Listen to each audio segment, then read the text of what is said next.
सध्या आपल्या सोबत आहेत विक्रम पाचपुते. ते इथे पनीर आणि चीज अनालॉग घेऊन आलेले आहेत. त्यांनी मुद्दा उचललेला आहे की कशा प्रकारे हॉटेलवाले सामान्य नागरिकांना फसवतात आणि त्याचा आरोग्यावर किती घातक परिणाम होतोय. सर, तुम्ही जो हा मुद्दा मांडताय, तुम्ही मागे देखील हा मुद्दा मांडला होता, त्यानंतर काय म्हणजे परिणाम झाले, काय बदल पाहायला मिळाले? आता मागच्या वर्षी माझी ही लक्षवेधी होती आणि त्यानंतर अनेक आमच्या बैठका झाल्या, FDA बरोबर झाली, सरकारबरोबर बैठका झाल्या आणि माझी मागणी हीच होती की एक तर चीज अनालॉग याला बंदी आली पाहिजे, पण जर त्याला बंदी आणता येत नसेल तर कमीत कमी ते चीज अनालॉग आहे का पनीर आहे याचा उल्लेख तात्काळ मेनू कार्डवर होणं गरजेचं आहे. ग्राहकाला ठरवू द्या ना की त्याला पनीर खायचं का चीज अनालॉग खायचं आहे. तर त्या अनुषंगाने FDAने आता एक अध्यादेशसुद्धा काढलेला आहे, परिपत्रक काढलेलं आहे. त्यानुसार 1 मेपर्यंत प्रत्येक हॉटेलला, रेस्टॉरंटला, प्रत्येक केटरर्सला त्यांच्या मेनू कार्डमध्ये चीज अनालॉग आणि पनीर असं बायफर्गेशन करावंच लागणार आहे.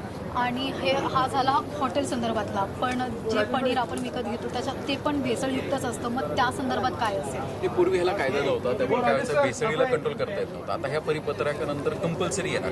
जर 100% पनीर आहे तर पनीर लिहू शकतात. जर पनीर नसेल आणि त्यांनी चीज अनालॉग जर लिहिलं नसेल तर त्यांच्यावर तात्काळ FDA कारवाई करू शकतात. आणि कोणी खोडसाळपणा करून म्हणजे चीज वापरूनच पण लिहिलंय असं की पनीर आहे करून, मग त्या संदर्भात काय होऊ शकतं? की त्याला FDAच्या जे काही अन्न सुरक्षेचे जे काही आपले नियम आहेत त्याच्यावरती कारवाया येतात. त्या नियमांना धरून कारवाया होतील आणि ह्या आस्थापनांचे जे काही लायसन्स आहेत ते पण इमिजिएट रद्द केले जाऊ शकतात. धन्यवाद.